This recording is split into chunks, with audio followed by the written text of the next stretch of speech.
Hello, hello, hello. It's Shirley, the DWIC, and it is time for Shirley's Sunday Snippets. Today I thought I'd answer the question, what does the DWIC stands for in your name? Well, when I first started trying to learn to dance the hustle, I was terrible. I have yet to see anybody that was as bad as I was when I started.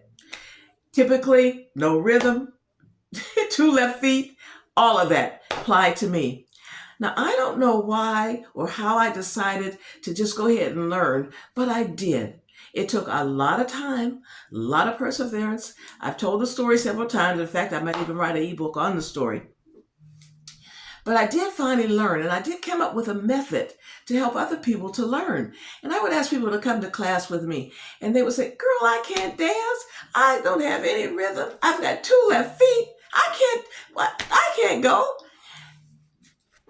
So what I did was I decided to start to try and teach others what I had learned. And so I started doing a beginner's class. I did develop a method that worked.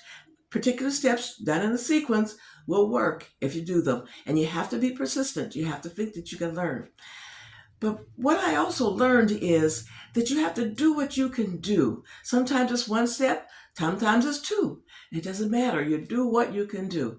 And so that's what I started doing. I said, I'm just going to do what I can do as far as teaching, and we'll see. Maybe I can help, maybe I can't, but we'll see.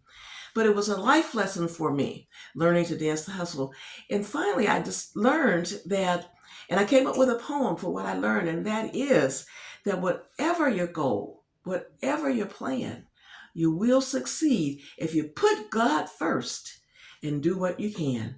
Now that's what I say. I put God first and I do what I can. So that's all I ask. This is Shirley, the DWIC. Think about this week. Think about that this week. And when things come up, think about, maybe I'll just take one step.